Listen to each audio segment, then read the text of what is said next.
guest this week, Dank Pods. Oh my god. Yeah. Keep my composure and No, man. God damn it, Boyle, stop being funny. That's impossible. Have you met this man? Yeah, he's hilarious. Legit. Everything. Good boy. Yeah. He's real good at making jokes, like me. Watch, I'm gonna make a joke real quick. All right, hello, fanboy. It's the end of the month. It's the beginning of a new month, actually. We're late. We had a snafu with schedule, but we're here, and it's time. The time has come. I've been excited for this day for many reasons. But I am the Vacuuminator, and I'm of course joined by Boingo Ryder. Hello there. Hey, hi, how's it going? It's going. Oh, nice. Snowcone83 is here too. I am indeed. All right. And Buster. I know, I meant to say Vac, but in a cod voice. Dang it. What? Like, Oh my god. Okay, so it was my month to pick the topic, and I picked the Vertigo comic book from the early 2000s, Y the Last Man by Brian K. Vaughan. And I picked this because it's really responsible for starting the kind of like rebirth into renaissance of independent comics of the 2000s. And I first read it in the 2010s, and I reread it a few years ago and still really liked it. So this was my third time reading through it, and I will go ahead and just admit up front, my opinion of it has diminished a bit in this read-through. There's some aspects of it that have just not aged too well for me in the last few years. But I still enjoyed it, and I still have a relatively positive opinion. But let's do some round robin and get some more opening thoughts. Boingo, was this your first exposure to Y the Last Man, and how do you? I have heard. Okay, I have heard of Y the Last Man. I knew of the basic premise and all that kind of stuff. I had never read it before this go bout. And I enjoyed my time well enough. And like Vac has said, it is very much of its time. Mm. It's of its time. We will get to it. But I enjoyed it for what it was. Mm-hmm. Roller Coaster. Had you ever read this comic book before, and what did you think of it since? I had never read it or heard about it. And similar to Boingo, I could say I enjoyed my experience to it. I definitely had a more negative stance on it until like the latter part of it, and then I definitely liked the end the most. Like that kind of made me be like, I enjoyed the end, I guess, but I'm just saying like it's maybe not for me. I don't know. Like what I'll say is like it's very much a writer who's trying to like do something important, and it is them cutting their teeth. Mm-hmm. Like it is very obviously, oh, this is your first big major work, and you're trying. Yeah, because Brian K. Vaughan had worked for Marvel and DC for a little bit before this, but this was like his first of what he's known for now, of big non-super high concept pseudo independent work. But before we get too far into discussing that, Buster, why am I going to be next hour? alright. So I've heard of Y the Last Man. I know it was like a comic that got recommended a lot by people because, hey, it's a long comic and it's like my acclaimed writer. I know there was apparently a TV show that came out that was like long in development, and it got canceled after one season. Apparently it was bad, so who cares? So I'm just like, and I know the concept, and I'm like, alright, this is gonna be a bit. And now having finished it, there's some good parts. I didn't like it, and I feel like I would be much nicer if Brian K. Vaughan didn't write good stuff afterwards. To put it like, I don't know, like, cause, yeah, it's him cutting his teeth, but I also feel like I could be, like, mean to it because he's done better now. So I'm like, this is your early sloppy first draft or something, you know? It's like going back and watching your first, going like, oh, this is quite shit, isn't it? Yeah, and I feel like I'm comfortable dogging on for a lot of reasons we'll get into. I didn't enjoy it. There were parts, but like I couldn't vibe. I'm sorry. Mm-hmm. There were a lot of things in here that, admittedly, when I picked it, I didn't even think about. Like, obviously, you weren't going to be a fan of. Yeah. So let's just straight up get into it right away. Spoilers from this point out. If you haven't read Why the Last Man, go read it. It's 60 issues. Find it in most comic book stores and on most comic book reading websites. You can probably pick it up in an omnibus. Yeah, there's actually an omnibus of it that's like $80 on Amazon. Right? I was tempted to get for this read through, but I didn't. So full spoilers. Let's just get into it. The thing that I think was probably the most uncomfortable for Buster. Let's talk about the main villain. How do we all feel about Alter? Was he the professor guy? No, Alter is the Israeli soldier. Yeah, soldier. The Israeli woman. Oh, I didn't even. I didn't really care for her. Like she was just like, bastard soldier who hunted down the man. I didn't even think of her as like the main villain. She's just like a recurring antagonist. Yeah. Like I was watching some reviews to prepare for this, and somebody, I forget who, but somebody brought up a really good point in one of them, which was like, it would make much more sense if like there had been a second wave of Amazons and been the big bad than Alter, because Alter kind of gets taken out halfway through, and then she comes back for no real reason other. Here's the thing: there needs to be a big bad. I don't think the story has a distinct antagonist. The antagonist of the story is like the hubris of humanity, and it's just how different people exhibit that like simple hubris. Because and you have, I thought the main villain, big spoilers, is like the last professor guy who starts cloning people. That was a whole thing. Starts cloning his daughter, who he hasn't seen in years, and he was incredibly like abusive too. And I'm like, that's a fine idea for the villain. I just couldn't get into it because the scene where he was expositing, this kind of gets into my biggest issue with the book. We had some of the worst like quips from the main protagonist, York. I hate this guy. Yorick. You don't like Yorick? I hate him. He is good. That's the point of the story. I was waiting to say this. I didn't even realize that until this read for like, you're not supposed to like Yorick. He's supposed to be a dipshit who is learning his way through life. Yeah, you're only supposed to like him for like 5 minutes in like the last few issues, and then you go, and then it rips it away from him. And I think that's why a lot of people like this book is, and this is one way it does age well, I think. When I first read this, I was a little younger than Yorick, so I was like, I could see myself that guy. And the second time I read it, I was right around his age, so I was like, yeah, this is me.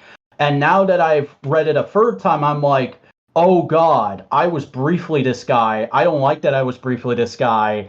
And I probably know people who are like this that I dislike. And this is a book about a guy like that being forced to grow up for 60 issues. Here's the thing, I didn't feel like he didn't like grow. It just kind of kept annoying me throughout the book up until the very end. So that didn't come across for me. I mean, he did grow. Originally, he was self-sabotage and suicidal. And then he was like, no, I like he actually starts to progress to actually trying to help people. There's and a lot of people like 350 and Dr. Mann are like, you need to be more responsible. You need to take care of yourself. You need to make. And like by the time you reach the last 20 issues, it starts to. Yeah, I guess it's just his dialogue, and the dialogue in this entire book really like struck a nerve. I would say that is the weakest point of the book. Is the dialogue has not aged super well. There's just a lot of terminology don't use anymore. Is considered sensitive or appropriate.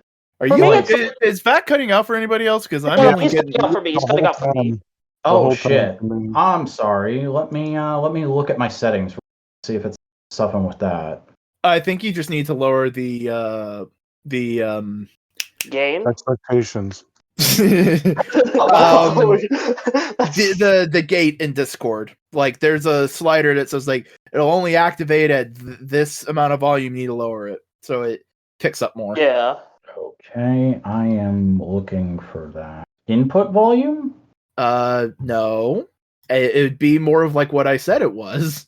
The gate. Yeah. Voices in video, input mode, voice activity, input sensitivity, turn that on, and then you have a little slider, and just make sure that whenever you talk, it's on the right-hand side of the slider. That makes sense? Looking at a thing. Okay, testing. 1, 2. There you go. Were you on the wrong input? I think I was on. I think Discord was using the wrong mic for some. Yeah. Okay. Well, there you Yeah. go. It's better now. Okay, sorry Yeah. about that. What were we talking? Oh yeah. So like straight up, right at the beginning of this book, I was immediately like, "Oh shit! That is not. I didn't notice that last time, but it super bothers me now." Yeah. The R word is said like 3 times per issue. Yeah, Oh, it's not even just like there's so much. I knew that was coming because it's a edgy book from the 2000s that I can accept. I'm like, okay, we're gonna deal with this. Honestly, for me, it's like the quips, for lack of a better word, and just like it felt so like up its own ass with its like little. That's true, joke. but that was also just comic book writing until the mid 2010. Yeah, that was the style of the time. Okay, well, I don't like the Good- style A of the good time. example of that is like the face off between like him and Alter, I think, when I really like finally like talking about shit. Like that's just like, man, I was just like the whole time I'm like, yeah, sure, okay. All right. But you also got to think about it. He's trying to make a big name for himself. So of course he's going to write like, "Oh, look at me, I'm the most clever son of a bitch in the room." Like this was written in a world where Joss Whedon was still one of the most beloved creators of our time. And he's Mr. Quips. So anybody who's trying to prove themselves is going like, what? That's gotten him in trouble. Yeah.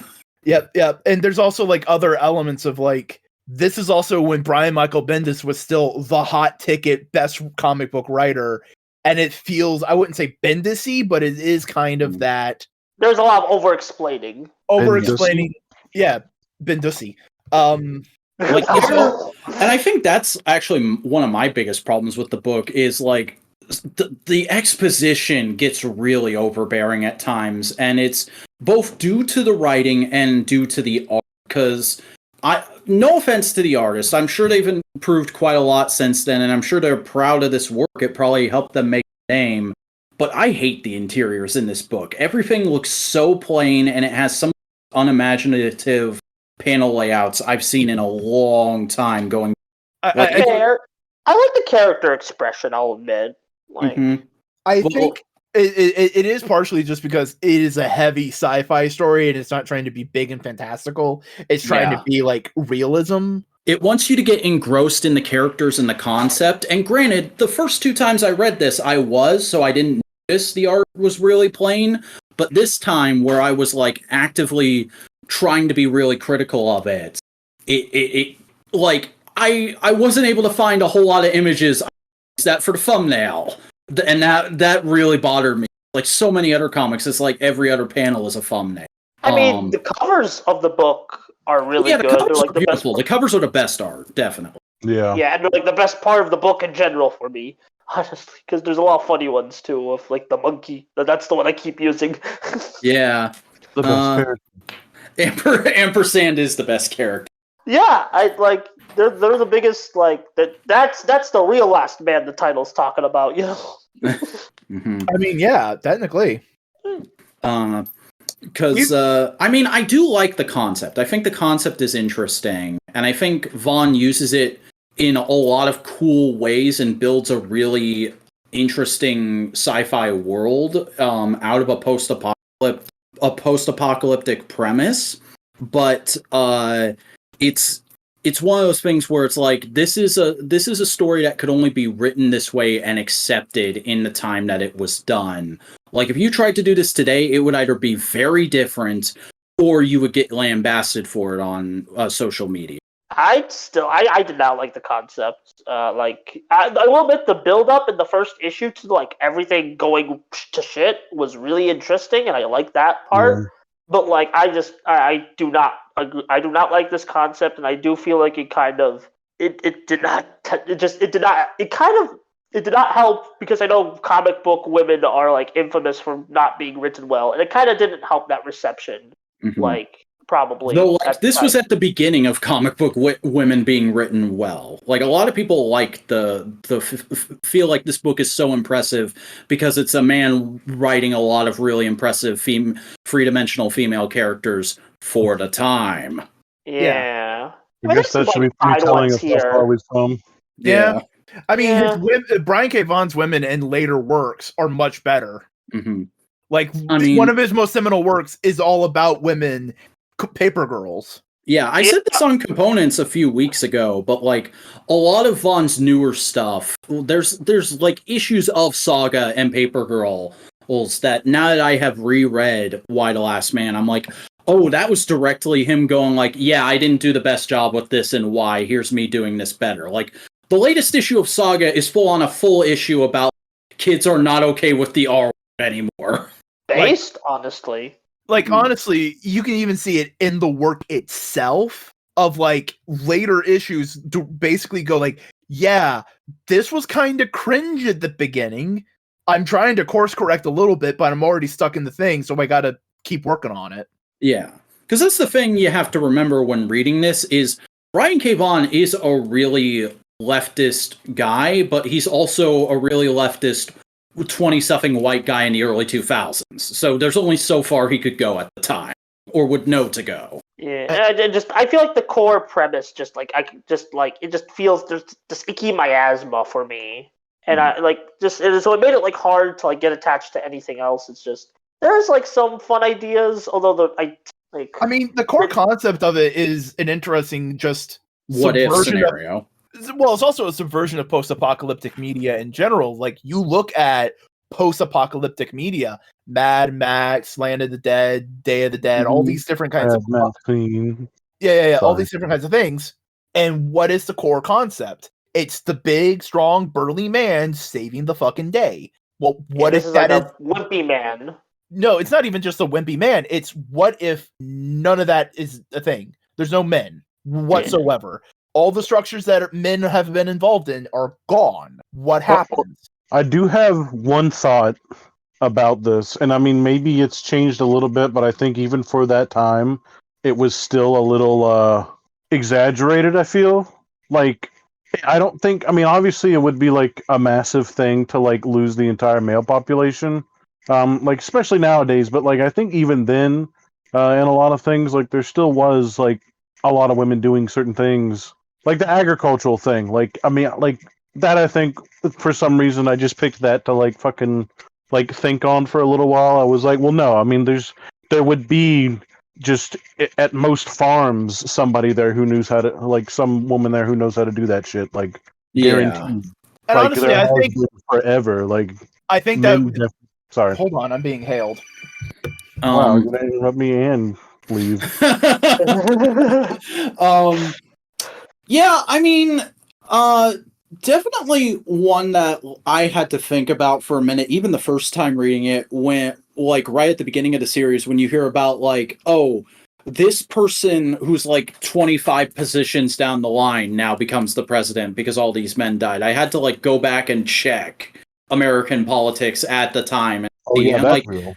That's accurate, but like there are things in there that make you question it, is what I'm saying. Like with the playwrights, like how they say like, oh yeah, Hollywood was entirely run by men, and I'm like, well, you had this person and that person, but yeah, it is mostly.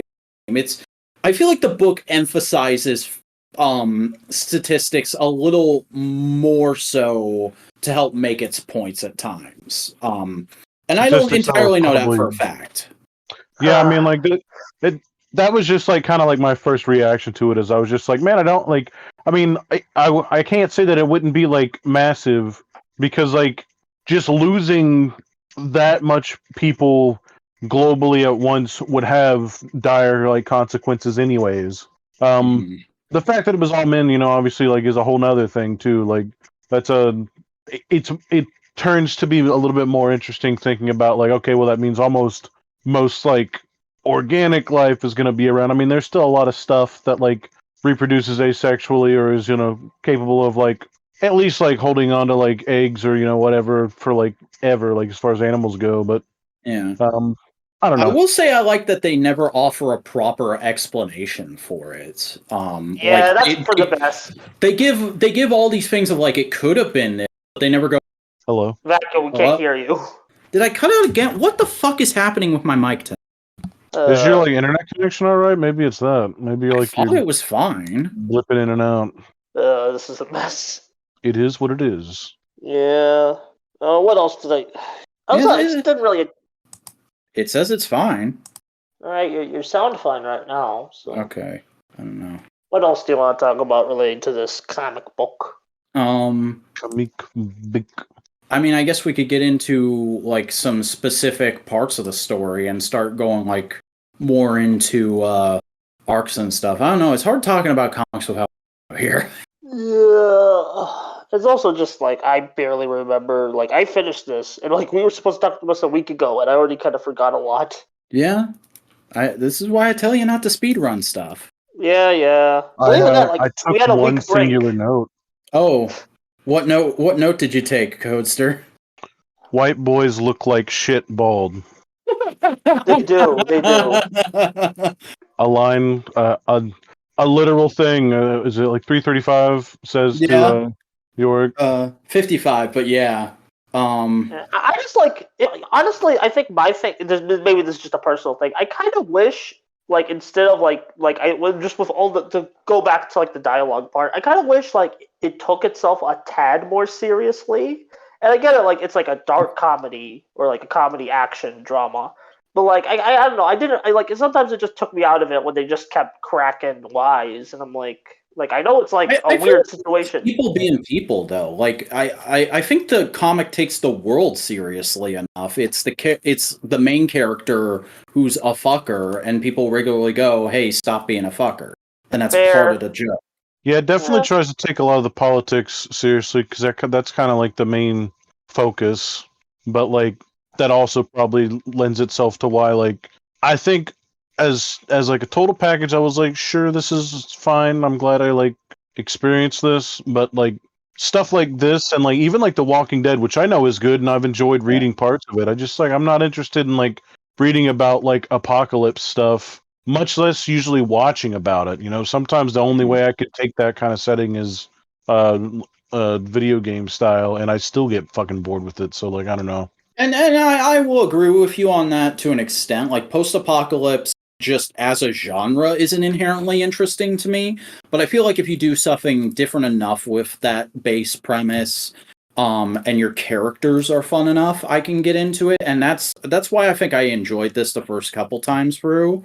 And I guess like speaking on characters, because we've talked about Yerk quite a bit, and we touched on Alter, but like there's plenty of other characters in this book. Let's talk a little about 355, because on this watch through, or this read through rather, my opinion of her shifted a little bit, whereas like the first couple times through I was like, she's whatever, she's fine, she's general secret agent lady. This time through I was like, no, I genuinely like her character until they make her a love interest for Yuri. I really don't like that this time through. It came like they seed it early on, but with how suddenly and how it is at the end of it feels very out of nowhere to me. Yeah, like, and wasn't she like dating someone else before?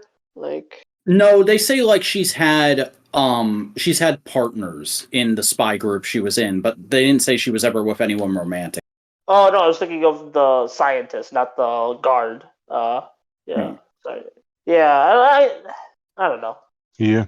I guess like to bring up another issue I had. I've like this comic is trying to say like some important things, and like yeah, it's fine. But I also just feel like the concept kind of hinders that importance because it's kind of the concept is what if this happened, and I'm like, well, like I don't know. I feel like if you put, especially in a kooky what if like this, it just feels a bit like you're kind of undermining the serious stuff with this kind of like not good what if. I don't know. Yeah, I'm gonna go ahead and fundamentally disagree with that. because I feel like that's the point of fiction, is to say, here's this concept that changes our world, especially speculative sci-fi fiction, which is what this is, and then use that to explore the actual world we live in and say something about it by holding up a mirror and saying, if this happened, this is how things would be affected in our world. I feel like that's a large point of this book. It doesn't always succeed at it, but I don't feel like there's a problem inherently with doing that. Yeah, fair. It just, like, for me, the message kind of, like, doesn't come across being like, well, you're kind of in this weird, like, kind of dumb premise that I fundamentally hate, so it's like, I don't know. It's probably just not for me. Like, you are bringing up good points, and, like, I can see why you guys like it, or, like, don't like it, but it was not a fun read. I'm sorry. Yeah, I mean, I will Okay. say that, like, 355 is probably, like, my most enjoyable character. Mm-hmm. 'Cause she has the most, like, interesting backstory stuff going on as well. Yeah. I don't know.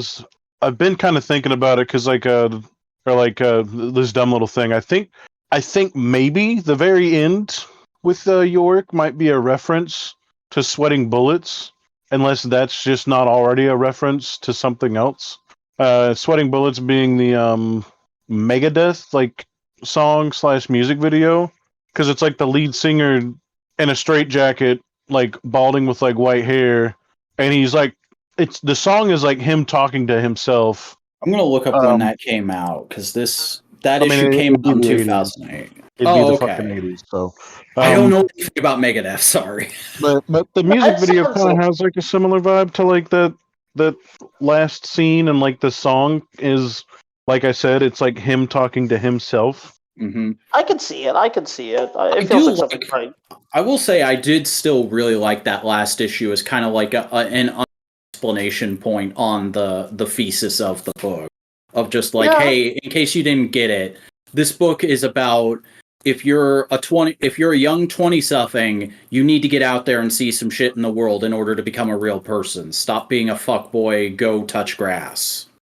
Yeah, and honestly, I think if that's the thesis you're taking away, it does make the concept a bit stronger, because it is something a 20-something frick boy would think of, like that concept, and then like that being the message. I can see that being strong. It didn't really work for me. So yeah, and that last issue was actually pretty good. One of the better issues of the book, if only because it had that really sad moment with the monkey.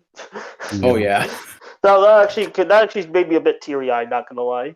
Mm-hmm. And then I do like where it leaves off its characters, even if I didn't care for a lot of them. So yeah, I think it's friggin' hilarious that Beth Free becomes the president of France. That felt out of nowhere, but also kind of fun in an epilogue way. yeah. Because I mean, she is a literal infant in the rest of the story. Oh yeah. I guess we could talk a little bit about the various Beths in this story. Hey, I'm back. What did I miss? We talked about 355. We talked about the nature of speculative fiction and why Buster doesn't think this is a good. This works with that. And a couple other things. I think I can't really remember. Well, I mean, it's Lord of the Flies with women. That's about it. I would have never thought. This is why we're friends, Boingo. I would have never thought of that, but that is a great take. I haven't even read Lord of the Flies, so I don't have a reference point for this. Lord of the Flies is the story of a bunch of basically British schoolboys from preparatory school being stranded on a tropical island and having to survive, and the inhumanity that they suffer upon each other. It's also like a very classic piece of English literature that's been adapted and used as a basis for many, many stories. And there's a ongoing joke critique levied at Lord of the Flies of, well, you know what would happen if it was a bunch of schoolgirls. They would have set up a tea party. The idea that boys are uncivilized and mean and nasty little things and girls aren't. And so by inverting that and showing that, no, women can be dickheads is subversive in a way. at least during its time. I just don't think like Brian K. Vaughan at that time was the person to tell that story. Like, but I understand. Brian K. Vaughan at the end of the story was the person to tell that story, but Brian K. Vaughan at the beginning of Why the Last Man was not the person to tell the story. Fair. I can buy that. Oh yeah, because I mean it's kind of like him, right? Yeah, Uric is clearly just a self-insert. Because I think Brian K. Vaughan was in his like mid-20s when this was coming out. Man, imagine if the monkey was the self-insert. That would be if you wrote the book. Yeah, exactly. Trying to Boingo, how do you feel about 355?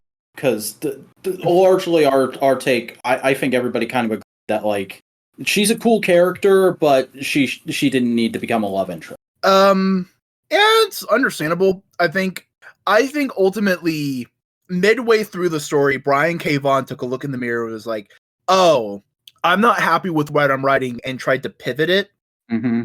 So, like, early 350, it's like, yeah, no, not a love interest, any way whatsoever. Later on, I understand what he was trying to do. Like, it's not good. Like, I think he could have done it better, but, like, I can see the thought process of, like, okay, so ultimately, we're saving the world, but it's predicated on the idea of the old one burning, and Yorick is still living in an old world mentality. We need to break that down and destroy it for a full apocalypse, so to speak. He has to go through the full hero's journey and be a changed man. And while he's grown as a character, he is not a quote-unquote changed man. And Brian K. Vaughan's looking at it and goes like, okay, we need to propel him to a changed state for the end of the story to like show the character. You know what I mean? Mm. I get you. So ultimately, I also think it's probably a little bit of it's about the journey, not the destination, kind of coming into play. Mm-hmm. Yeah, I mean, the entire story is basically just that, like the destination is a punchline. So yeah, there's a lot of little things. Like, there's also one thing I want. Like, we'll get into the story bits a little bit more, I guess. But there's one thing I want to point out. what? There's a running gag that really pinpoint shows where Brian K. Vaughan was creatively at the time.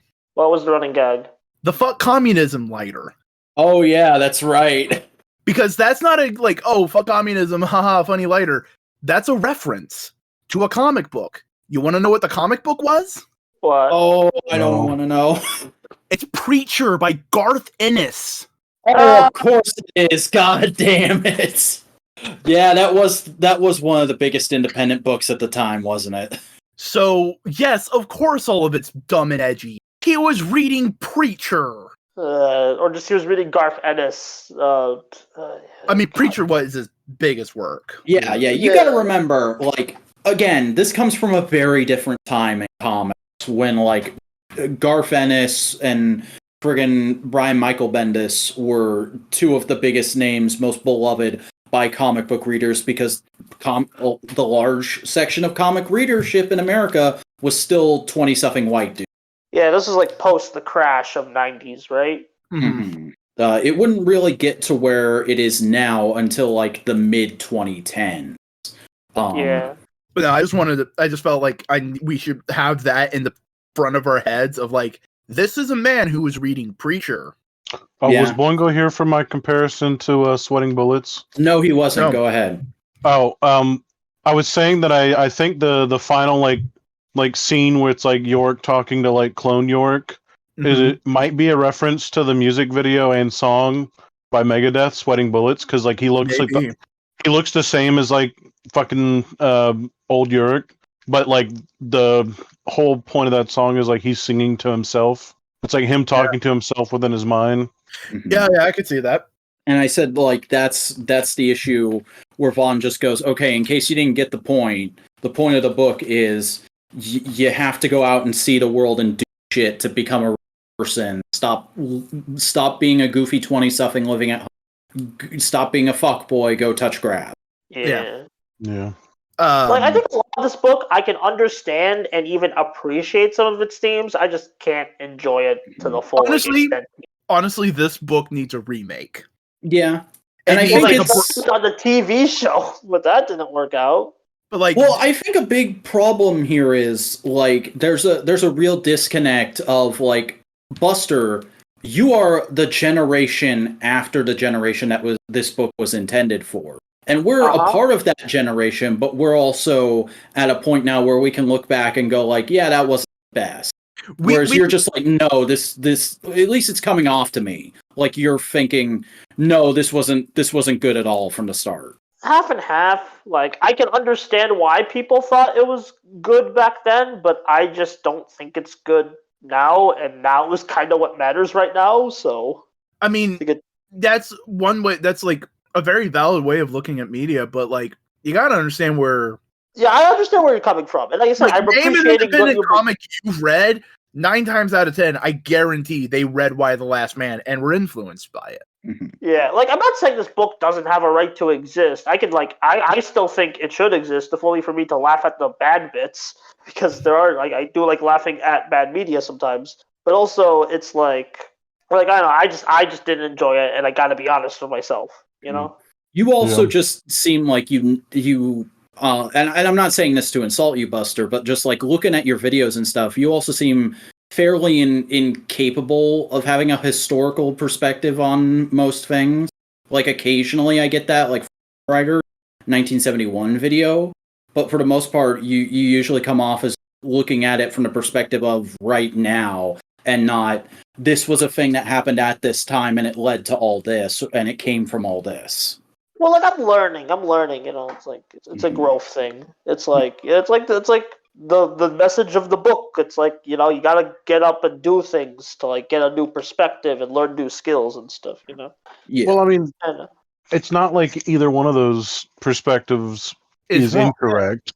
Yeah, like, you don't have to look at it for its time. You can digest something in the now, especially because that's what you're in. Yeah. You know, I think that's just like different ways you could do it. Yeah. Like, like, I wouldn't even say it's like you consume media in the today, and I think you look at media in the lens of the past. Like, I could look at like the South Park episodes I grew up watching, and like I can understand cognitively, like, yeah, no, I enjoyed those. Those give me warm fuzzy memories, but I don't want to go back and watch them because I just know I would not like.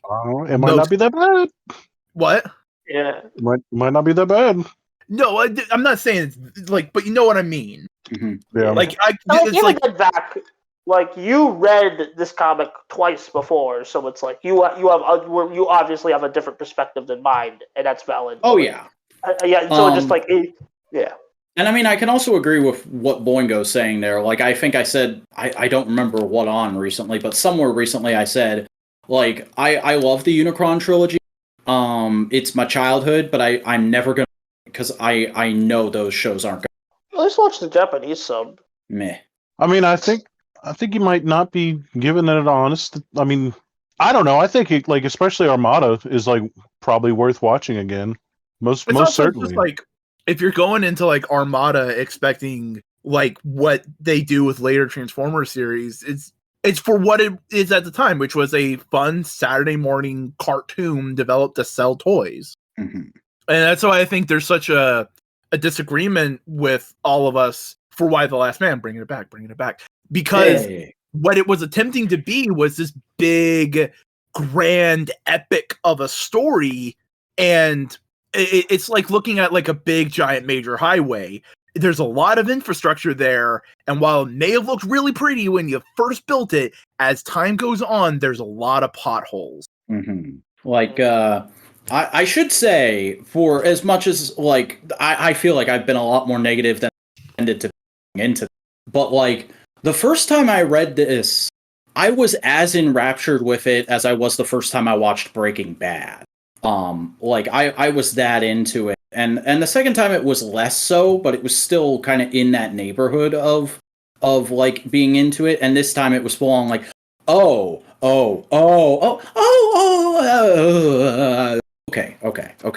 Like that was kind of my experience this time for. It happens. We all have those media.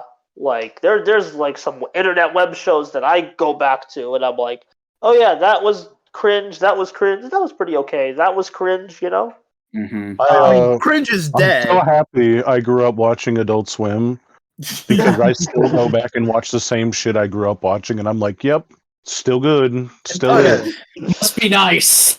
No, I mean, there's not a super ton of stuff that I can go and say like, oh yeah, no, that aged horribly. You know, What? That's gonna be the topic. I have a certain way I'm gonna pick it out for this, but it would be funny to do Aqua Teen one day. Well, yeah. I'd love to. I'd love to. Well, okay. Before we get into before we start closing the show, because we're only like 40 minutes in. Yeah, we still have a lot of stuff to talk about. Yeah, let's get into another character. I guess we already talked about Yorick to a fair extent. We already talked about Free 55. How's everybody feel about Dr. Man? And I guess I'll let Boingo start off since he wasn't here for the bulk of those other discussions. I wouldn't say she starts off problematic, but she starts off as a very weak character, and by the end, I think she's one of the stronger characters. I can agree. I think at the beginning she has some of like the worst dialogue, but then like she slowly becomes one of the more likable characters. It's not likable's not the criteria here. It's I just like, rounded.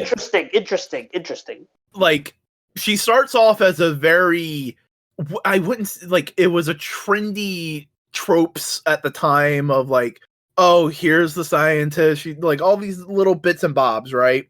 Snarky scientist. And as she comes through the story, she becomes a more fully well-rounded character, like all these little bits and pieces. And by the end, she is like a really well-defined, very interesting character who leaves a lot of interesting things in her wake. Yeah. I will say I was surprised with how well they handle, like, obviously the way it starts isn't too good, but I like the way they handled her sexuality out in the Oh, that's the thing we have not touched on. Gender and sexuality, which we will, but let's continue with man first. Because like when they first do it, it's just like a shock moment of like, oh my god, Dr. Man and 55, and then they go like, no, Allison, because her full name is Allison Mann. She's always been a lesbian, and she eventually finds a partner who she really connects with and is with for the rest of her life. And I like that bit, but the way it starts is very... Ugh. Well, I mean, they introduced her being a lesbian way before that. When did they introduce that? Okay, her and Yorick were having a conversation, and Yorick was like, "Oh yeah, beautiful women" or something like that, and she's like, "Oh yeah, I agree." And he's like, "What?" It's like, "I like women." And he's like, "Really? You're a lesbian?" It's like, "Yes." Why is that so surprising? I did notice that. I just forgot. Yeah, don't worry. What are your thoughts on the character, Buster? I basically like agree. It starts off yikes, but they do some really interesting stuff. I like how she's already predetermined before this whole gender side, which is one of the worst terms they made in the book, started. Remember, at the time, I know it was the style at the time. Nobody like you got to remember outside of.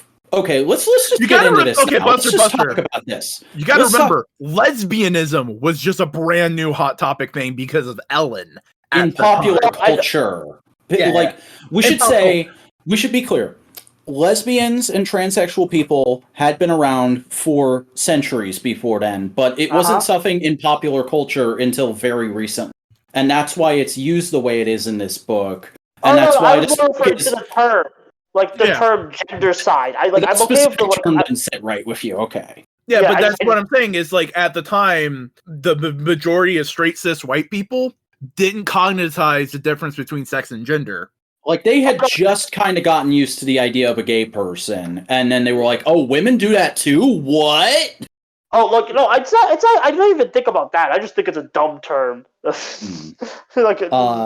Yeah, but we're kind of bouncing off of two different things, and I do want to also talk about the fact that like there's very little transgendered representation in this book, and when it is, it's not great.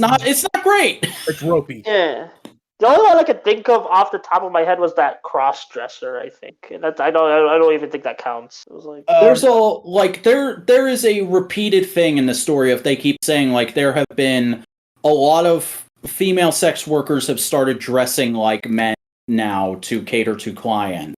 And we eventually meet one who is actually transgender and gets a partner, and like that issue is okay, but the rest of it I don't know. And it's also like the language of the time of like very early on, the garbage woman going like, "Oh yeah, no, they killed my boyfriend." And like if the direct quote, I am quoting. I want to emphasize, I am quoting. Okay, yeah. She says, "Female to male tranny," and like, yeah, no, it's. I think the term she-male is even used once or twice in this book. Yeah, I think I caught that term once or twice and like, yeah. I mean, I knew this was gonna contain a lot of outdated terminology or just slurs, but like, yeah, and it's like again, it's something Vaughn has made up for in later works. There's a transgendered character in Saga who is really cool and really fleshed out, and is entirely in lockstep with current understanding of transgendered people, at least to what I know. But it's like at the time, like he was probably on the cutting edge of putting transgendered characters in comics at all. But now it comes off as you don't even begin to understand what you're talking about. Yeah, that a lot of the book kind of comes off that way to me. Where for like some of it's more like in-depth moments. It's like, you got the spirit, but also, you know. Also, because we're just kind of bouncing around talking about stuff that has, the Russian chick. She was one of my favorite characters the first time I read, and this time I was like, oh god, oh wow, that wouldn't fly today. That scene where like he's like, please cover yourself up and don't talk that way, I gotta save myself or some shit, just like that whole exchange. I was just like, yeah, there's a lot of little bits and pieces of just like, this was very much done in, I wouldn't say the moral panic era of the early 2000s, but like it's definitely it's of its time. The Russian chick was the dominatrix, right? Or is that someone else? No, that's the lady who's working for the Russian government and is going to pick up the cosmonaut base. And she has very broken English the entire time. Mm-hmm. Yeah. And I think the first time I read that through, I was like, that's funny, and she's generally a good person. I like her. And this time I was like, oh, that's really insensitive, and you couldn't do a character like this today. Yeah.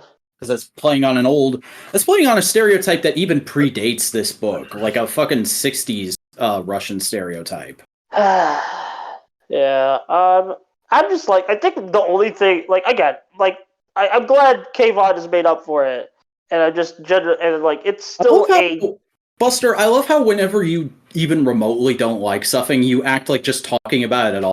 Like it's hard to collect my thoughts, you know. It's hard to collect my thoughts, especially when like I don't know. You guys are even explaining things better than me. Yeah, like, I just think it's an interesting difference between I don't even know if it's you and the rest of the group, but just you and me. Is like, remember, I made Megaforce sucks. I get excited to things that make me, whereas you're like, oh, I really don't. Do I have to? Yeah. Well, like I know Kayvon meant well.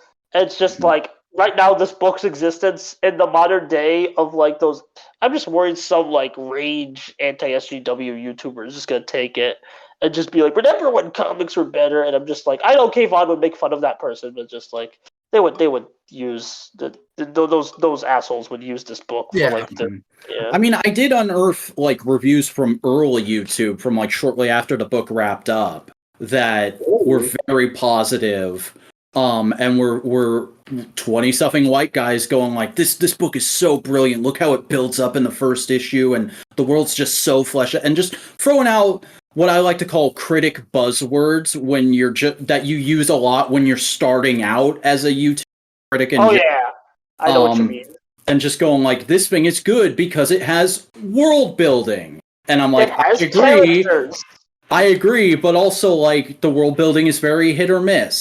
I like how much work there is to flesh out this world, but not all of it is great. Yeah.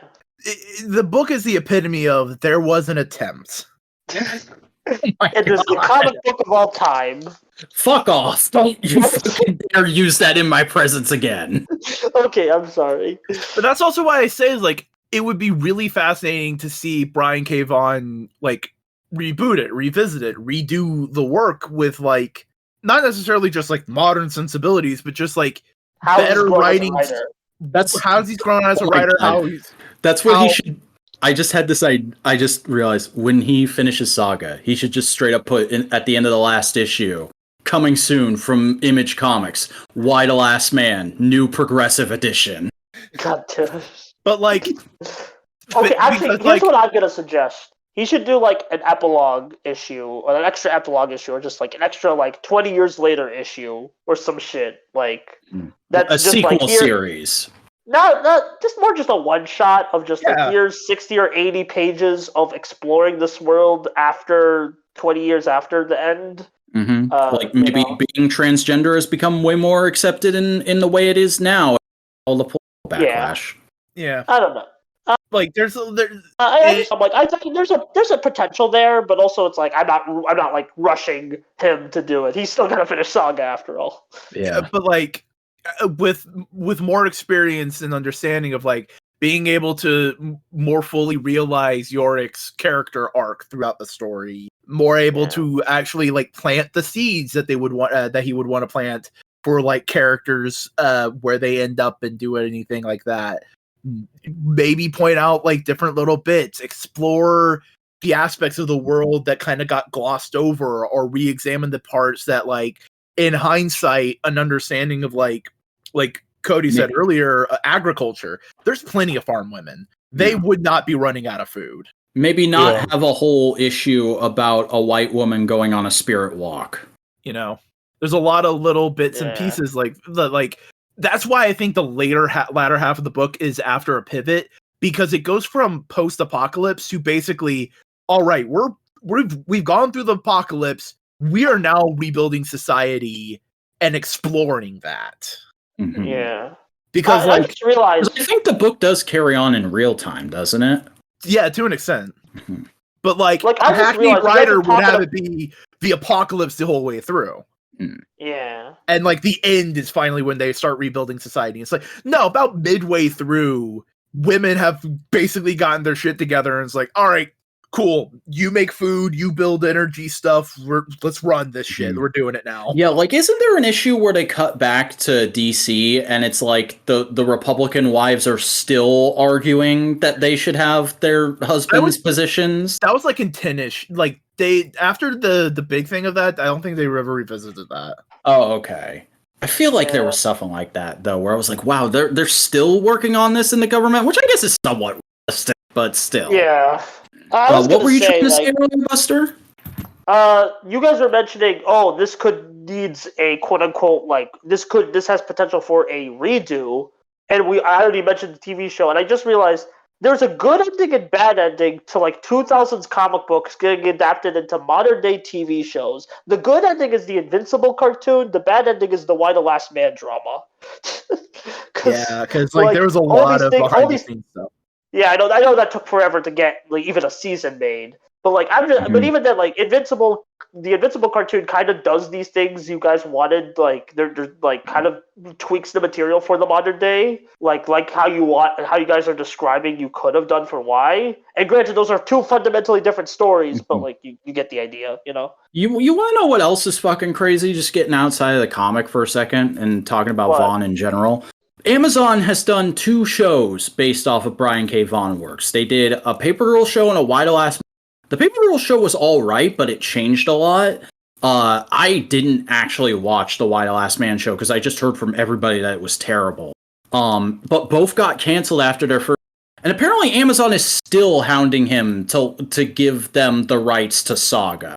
And he has flat out said on multiple occasions that he doesn't ever want there to be a Saga adaptation. It's meant to be a story you can only tell as a based king shit. Yeah. And I feel like there needs to be more of an understanding that like comics can be comics. They don't always need to be foundations for like TV shows and movies. Like a lot of like I have this issue of the Power Rangers fandom of wanting them to do Shattered Grid when I'm like that works better as a comic, guys. Yeah. And not even just a comic, it works as a finale to that specific comic storyline, not as a one-off, you know? Yeah. I remember even when Shattered Grid, we're full on off topic. Fuck it. Yeah. I remember when Shattered Grid was coming out, I had people regularly ask me, like, hey, Shattered Grid looks interesting. Where do I start reading it? And I was like, MMPR.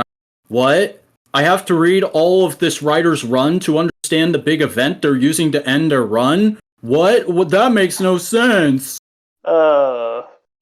Like, yeah, comic book storytelling is fun. I wish people were just, like, I know, like, I'm just getting into just the nature of comic books and people, like, if you're just going to be so, like, hesitant to just get into comics, just don't bother. Just don't worry about it, man. We only need the real ones here. Sorry. Yeah. But also, we need the real ones to spend lots of money on comics, because the comics industry is not in the best financial position right now. Bring back Comixology, or make it good again. Bring back Comixology, put comics in grocery stores again, fucking make shit happen. Put comics in Circle K's. Yeah. Freaking, they had an have idea comics of in those Walmart, so I mean... Yeah. Well, like, they're always in the corner, next to the Yu-Gi-Oh cards, and nobody goes there except me. Mm-hmm. That's not true, dude. Fucking Yu-Gi-Oh cards and Pokemon cards are, like, bigger than they've ever been. Yeah, I Well, was at maybe not a game store today that had definitely like true. half of it was dedicated just to selling Pokemon cards. Yeah, I just meant my Walmart like kind of hides the Pokemon and Yu-Gi-Oh cards, probably because of like the 2020 like whole boom of them. Oh yeah, that's understandable. Yeah.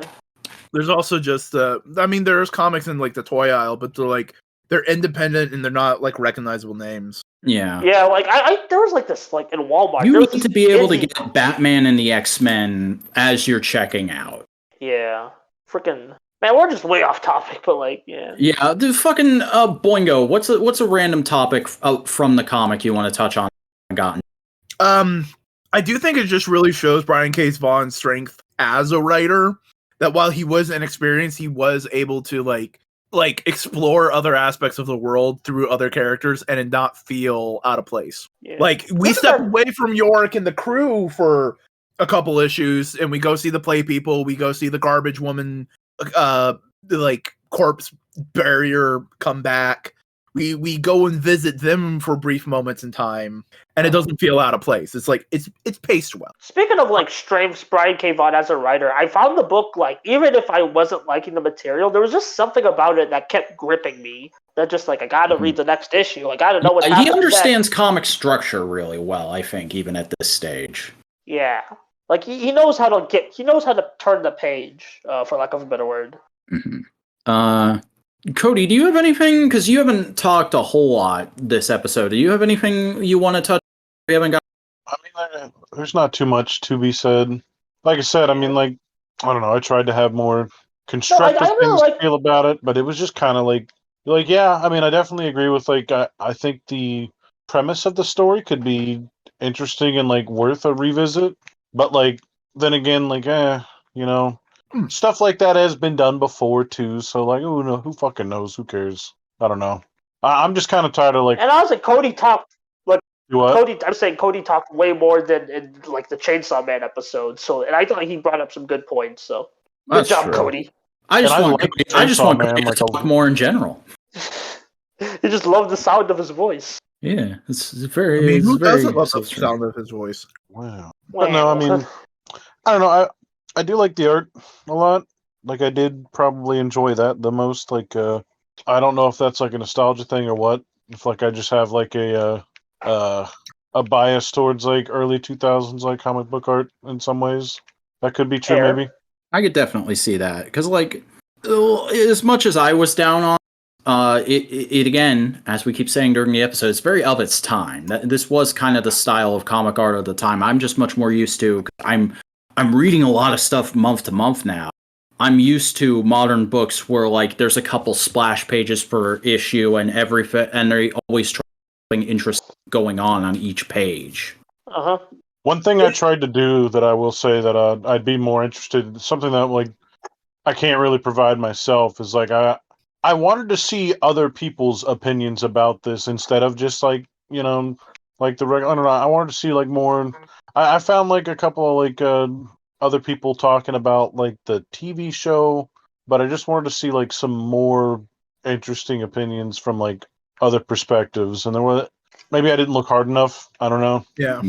But I mean, there's a pretty it ended in 2007, and like again, like with how it's aged, I don't think a lot of people want to revisit it.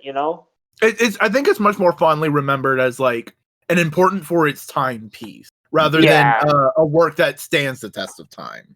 It laid the groundwork for us to get where we're at now with this genre and medium, but it's not necessarily the be-all end. I just thought of a really stupid comparison. It's the Toy Biz Marvel Legends of books. Oh, I don't know about that. I don't know if I agree with that because I like Toy Biz Marvel Legends. Have you seen the fucking proportions on those things and the female face sculpts? They're not all bad. They're not. A lot of them are oof. Yeah, I mean there was some bad ones, but a lot of the for their time, for the time, Toy Biz Marvel Legends was amazing. But any look that has been redone by Hasbro, I feel like way better. And the toy industry as a whole has taken that concept of 6-inch super articulated figure and just perfected it since then. Shall we wrap things up? Yeah, I guess we could go around and do like a and I guess all was my pick. And I will say, I don't think this was the best pick I could have done as my first pick in the new AF, but I'm still glad I got to revisit it, and I've had the experience of going, it's not as good as I remember it, so I'm no like, hey, this comic is really good, you should check it out blindly. I'm going, if I ever recommend it to somebody now, I put caveats there of like, you got to understand it was written in a different time, and it doesn't handle this and this super well, but it's interesting for these reasons. And it's gone from being like the first 2 times I read it, I would have given it like a 9 out of 10. Now it's like a 7 or a 6. You know what a comparison I would make is it's just like Grant Morrison's Animal Man. Very important for its time, and like there's a few key issues and story beats that are like really big and important, but the passing of time has lessened it. So I can agree with that, but also I like Morrison's Animal Man. Yeah, no, I'm not saying it's like 1-to-1. It's just more of like I'm trying to like explain where my brain is. All right, well, explain the rest of where your brain is. What's your final thoughts? It is if you plan on writing comics and you want to like talk about comics, this is a book I think you should put into your reading list. That being said, there are asterisks on it. It is of its time. It is written by an inexperienced author who has gone on to do better and more important work. It is ropey as ropey can be in some places, but it is an important work to understand. Mm-hmm. Like it's like looking at evolution and having like not having amphibians. Like you can't talk about biology without talking about amphibians. It's there. You know, it's part of how things progressed and moved to where they are now. And in that regard, it's important to look at it and talk about it and read it and understand it. But it's not a book that I think you should immediately put on your list for like entertainment value. It's a fun read. It's an engaging read. But like, it's much more of an academic read than it is an entertainment one today. Okay, Snowcone, what are your final thoughts? A few things just to like retouch on some of the topics we've already mentioned. Just to like exactly what Chris was just talking about a second ago, like the historical importance. It's lost on me as well. Like I don't know if that's just because I didn't really read comics around that time, or like I'm not like well versed on like the writers of the comics and like the shit that they did and like their runs, you know, like I don't know. That portion of it is lost on me, and I'm somebody who does care a lot about like historical stuff, and I like talking about things in that perspective. But well, I think it's also I can't find that perspective from me. If I can interject, I think it's also interesting to note that you follow comics in the way I follow music, and it's vice versa as well. Whereas, like, I know a lot about authors and like the structure and the history of things. But with music, I'm just like, this is a fun thing that I just kind of dip into every once in a while. Try to look at the stuff people tell me is good, and I feel like you're very much the reverse of that. That could be fair. I think I know more about like Marvel stuff and like other weird anecdotes simply because I grew up being such a big fan of like Marvel and DC. Like that's just like I don't think I like them because like they're comic book stories. I think I like them because I like superheroes and shit like that. Mm-hmm.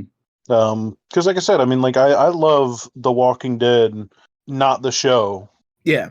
Because the Telltale video games introduced me to the storytelling of the comics. And I care about that, but I still can't like get into really reading those comics. And I know they're good. Like I'll never say they're not good. Like, but it's just like I'm not there for that sometimes. Sometimes I do. I like reading some of the older Marvel comics and stuff like that. But it just I don't know. I got a little bit more sidetracked than I wanted to with that. But I don't know. I completely forgot the other topic I wanted to like circle back around to, so it doesn't really matter too much, I reckon. Well, you were talking about like not understanding the historic place of it. Oh yeah, I'm trying to jog your memory. Well, no. I mean, I didn't really have. I mean, there's nothing much else to say about it other than like the fact that for me, I just can't even place it. Like it's maybe I don't have a broad enough grasp around the time, but. I mean, this is right at like after the Image boom. So like Image is around Image boom and bust. It boom and bust. Vertigo is still kind of going strong, but it is winding down, and by like the early 2010s, it's kind of like this is post Sandman, but pre The Walking Dead. Yeah, but Walking Dead was Image. Yeah, I'm just like giving a context for non-superhero stuff. And like at that, like literally early 2000s, that would be right around when Vertigo was printing both this and Transmetropolitan. Oh, I didn't even think about that. Which is probably Transmetropolitan's a sci-fi. Transmetropolitan is when everybody figured out exactly how weird Grant Morrison is. It's not Grant Morrison. I thought it was. No, that's Warren Ellis. Oh. Grant Morrison just loves the book so much that they're like, yo, this dude, me. You just like me for real. No, the Invisibles, I think, was at the same time with Grant Morrison. I see. Warren Ellis, another thing that hasn't aged too well. Ow! Yeah. What am I wrong? No, you're not wrong. I'm just saying, like, that's a thing that exists in my brain space that I hate. Yeah. Yeah, but it's a real thing we have to bring up sometimes. You got to deal with it. And hey, speaking of dealing with it, Buster, what are your final thoughts? I didn't like it, but that's okay because it's an important. I'm glad I read it because it's an important thing it's important to the history of independent or like non-superhero comic books. And it was really interesting to get introduced to Brian K. Vaughan through his first and arguably roughest work. I didn't enjoy myself too much, but I had fun riffing on it with myself, so that counts as something. And the monkey is legitimately funny, so I like the monkey. Now you're going to make a clickbaity comparison video between Why the Last Man and Invincible that looks like it's about the shows, but it's right? No, you're right. Also, give me a second. No, I think that pretty much wraps us up. So, Cody, it is time. What is your pick for next month on Analytical Fanboys?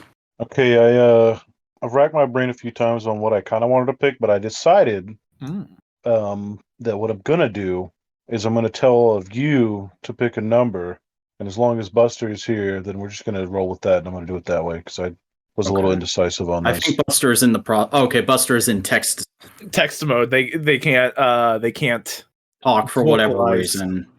Okay, I have a pretty interesting spread of things, and I reckon I'll just like keep. I made a list of 4 things that I think. I have a D20 here. We could roll it. Well, I mean, I was just going to tell everybody to pick a number between 1 and 4, and whatever one was picked, like multiple times or whatever, or something like that. I don't know. Just pick a number between 1 and 4, and I'll figure it out. 2. I say 4. All right, 2 is in. What did Buster say? Buster said 2. All right, cool. That's fine. That's 8th MS team. Mobile Suit Gundam 8th MS team. Oh man, 8th OVA MS. series. In Animu? Yes. Oh my Wait, that's the one I think it is, isn't it? I don't know what you mean by that. It's the one that's like Vietnam. Yeah, it's the one where like civilians are a big part of it. That's a lot of them. Well, yeah, but like they're in like a village. Oh yeah, I'm looking this up. They're all good. They're like, I guess since we've decided, I'm pasting it for Busters so they can just copy and paste it wherever they can look. Oh, you could find 8th MS team very easily, and it's but kind of good that went that way because the other thing that I was Wait, real quick. Are we going sub or dub?